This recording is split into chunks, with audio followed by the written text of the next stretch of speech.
First graders, today we're going to talk about what it means to read with expression. We have looked closely at how characters feel at different parts of the story. Sometimes characters can feel happy or worried, they can feel excited or sad, or even frustrated and angry. When we read a fiction book, we should think about how the characters would sound when they speak. Changing your voice to sound like the characters is called reading with expression. This helps us be more fluent readers. To read with expression, you can think about how the character is feeling and think about what you sound like when you feel that way. Here is Pigeon from Pigeon Needs a Bath. Let's think, how does Pigeon feel here? And how do I sound when I feel that way? Well, I can tell by looking at Pigeon's face, he is feeling angry. He's making a pretty angry face. And I know that when I feel that way, I sound my voice gets lower, and sometimes I feel like my voice gets louder.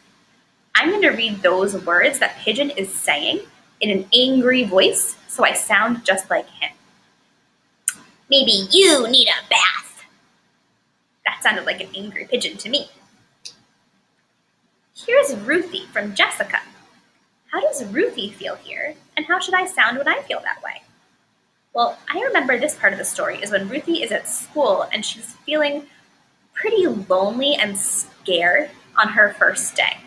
And she's telling Jessica that she can't sleep during nap time.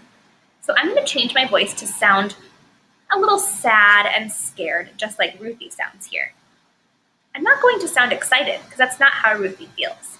I'll make sure that I sound the same way that Ruthie feels. I can't sleep either, Jessica. That sounds like Ruthie's feeling pretty sad. How does Chrysanthemum feel here in this page of that story? And how do I sound when I feel that way? Well, I can tell by Chrysanthemum covering her eyes like she's crying that she feels very sad. I remember in this part of the story, Chrysanthemum came home on her first day of school, and the other kids had teased her for her long name.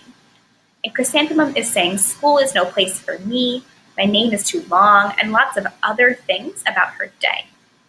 I'm going to make sure that my voice sounds sad, just like Chrysanthemum's voice, because that's how she's feeling. School is no place for me, said Chrysanthemum.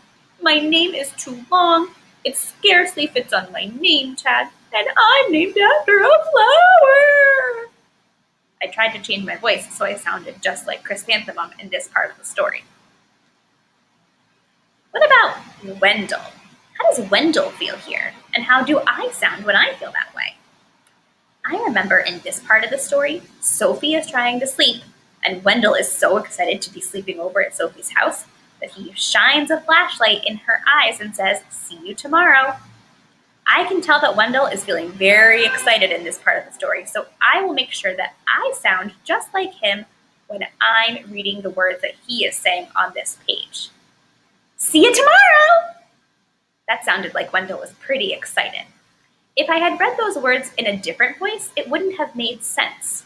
Wendell isn't feeling sad on this page, so if I said, "See you tomorrow," that wouldn't really make a lot of sense here, because that's not how Wendell is feeling. When we read with expression, we have to make sure that our voice matches the character's voice. That way, we'll understand the story better. For your assignment today, you have two choices. First, choose a fiction book from home on RazKids or Epic. You can also listen to one of the read-alouds that's posted here. Take a video of yourself changing your voice to sound like the character in your book. You only need to film a few pages of this. If you're using a video read-aloud, you can also pause the video and read the way that the author is reading. Or you can play Fluency Tic-Tac-Toe. Take a video of yourself playing the game with someone at home so we can hear how you change your voice. Have fun, first graders, and see you next time.